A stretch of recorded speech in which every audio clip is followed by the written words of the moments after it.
Today we will know about the 5 units of English writing. These are the 5 basic units of English writing, and before starting this, let us know the meaning of the unit. What is the meaning of unit? A unit is a basic part out of the whole. We know this. And in writing, unit makes a word or a sentence or a paragraph or anything complete. So, 5 units of English are letter. This is the smallest unit of writing.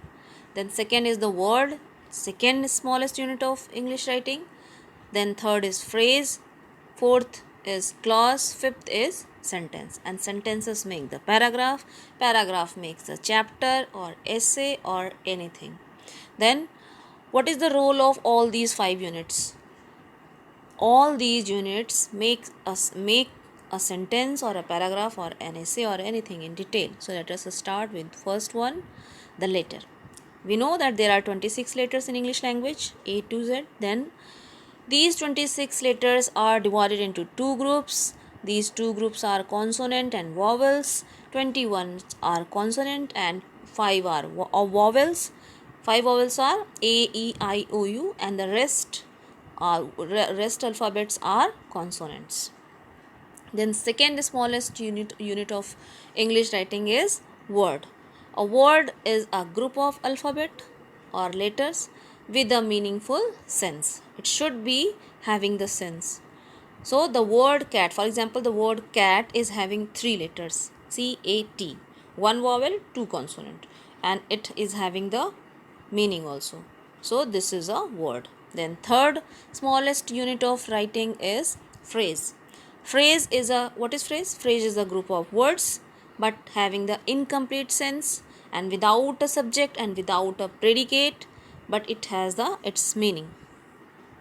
Examples: to grow plants, the blue box. Sometimes we use phrases as the fillers in the conversation, like in the corner, yes, I am in, like this. So, fourth smallest unit of English writing is clause. A clause is also a group of words. It is also having its meaning, but it has a subject and a predicate. This is the difference between clause and phrase, that clause has its own subject and own predicate. And this is the difference between phrase and clause, that a phrase does not have a subject and predicate, but a clause has the both. Then in English, there are 3 types of clauses: main clause, subordinate clause, and coordinate clause, coordinative clause.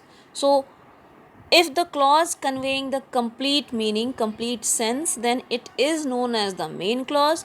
And if the meaning of the clause is incomplete and it is depending on the main clause in a long type of sentence, then that clause is called as the subordinate clause. But if the sentence is very long and both sentences appears as the main, appears as the independent, and there is a coordination with help of some coordinating conjunctions like but, or, and, so these are known as the coordinating clauses. So in this way there are 3 types of clauses, and these clauses makes a sentence. So this is the fourth smallest unit of writing. Then fifth smallest unit of writing is sentence. A sentence is a group of words, group of phrase, group of clauses conveying a complete meaning, having the complete sense. For example, my name is Savita Yadav and I am a good listener. So sentences makes a paragraph, then paragraph makes an essay or a chapter or anything else. So in this way we know that there are 5 units of English writing. First is alphabet or letter, second is words, third is phrase, then clause, then sentences. These are the basic 5s. Then it makes the paragraph, and it makes, in this way these are known as the 5 units of English writing. So that's all for today. Thanks a lot for watching.